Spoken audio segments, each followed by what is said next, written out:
PKI itu nyata, PKI Gaya Baru, oleh Anton Permana dari Tanhana Dharma Manggrava Institute.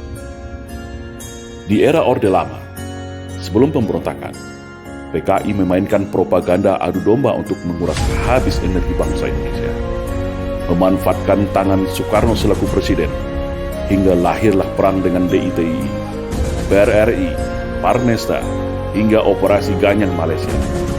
Padahal, sebelumnya, mereka semua adalah rekan-rekan seperjuangan Soekarno semasa perang merebut kemerdekaan. Tidak cukup di situ. Dengan fitnah sistematis Parpol Masyumi, HMI dibubarkan. Buya Hamka sebagai tokoh agama karismatik dipenjara tanpa pengadilan. Sampai pada puncaknya, 7 orang jenderal TNI nasionalis dibunuh. Setelah clear semua, yaitu tokoh kelompok yang dianggap akan menjadi batu sandungan disikat, barulah PKI ini melakukan kudeta, mengganti ideologi negara Pancasila dengan komunisme, atau yang kita kenal dengan Gerakan 30 September. Namun alhamdulillah, semua bisa ditumpas dengan sigap atas kekompakan TNI bersama masyarakat dan ulama. Rakyat bersama TNI, ulama, kiai, santri, GP Ansor, PII, dan para pemuda mahasiswa nasionalis baik dari kami dan KAPI bersama-sama bahu-membahu menumpas PKI dimanapun mereka saat itu berada.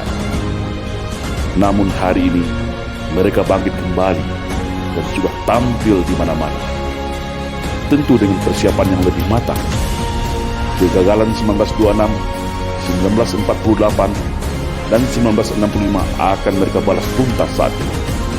Semua lini sudah mereka kuasai, mulai dari istana, Senayan, aparat, media, pengusaha, hingga dukungan politik penuh dari Partai Komunis Cina, sebagaimana dulu di tahun 1965. Kekuatan utama yang dianggap ancaman sudah mereka eliminir. TNI sudah mereka lockdown melalui Undang-Undang Nomor 34 Tahun 2004 sehingga tidak berkutik lagi. Agama Islam sebagai mayoritas di negeri ini telah mereka nistakan dan framing seolah jahat menakutkan dengan isu radikalisme dan anti kebinekaan.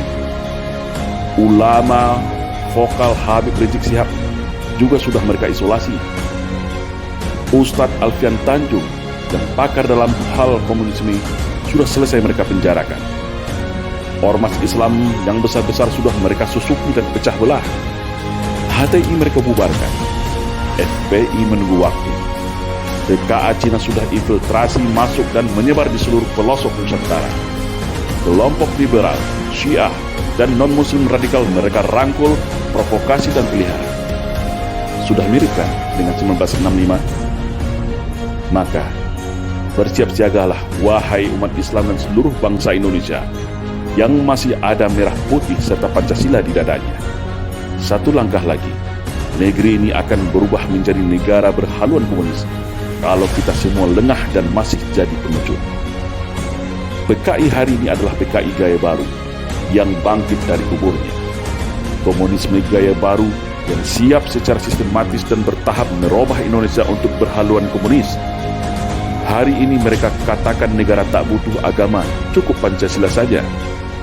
Setelah itu, bisa saja mereka bilang negara tak butuh Pancasila, cukup toleransi saja.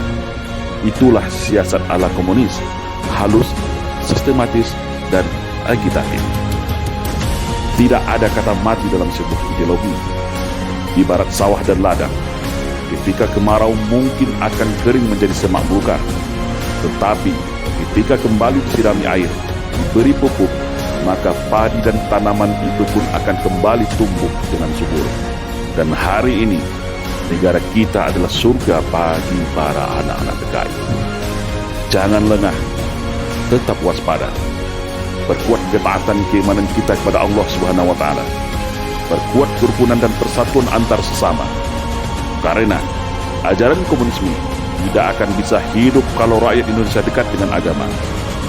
Komunisme akan mati kalau kita sesama anak bangsa hidup rukun, saling toleransi, berdamai, dan bersatu tanpa membedakan sara. Karena fitnah adalah senjatanya PKI. Adu domba dan hasut menghasut adalah pisaunya PKI. Berbohong, menipu, berkamuflase, dan membolak-balikan fakta kebenaran adalah nafasnya PKI. Membenci agama dan berupaya menjadikan agama sebagai musuh negara adalah agenda utama PKI. Bersiap-siagalah wahai rakyat Indonesia. Mereka sudah ada di hadapan, di samping, di belakang, bahkan di sekeliling kita. Dan ingatlah, ketika ada yang mengatakan bahwa komunisme itu sudah mati dan tidak ada lagi, maka hati-hatilah, mereka itulah komunisme, atau minimal korban dari hasil cuci otak kader-kader komunis yang gemuis dan oportunis. Waspada.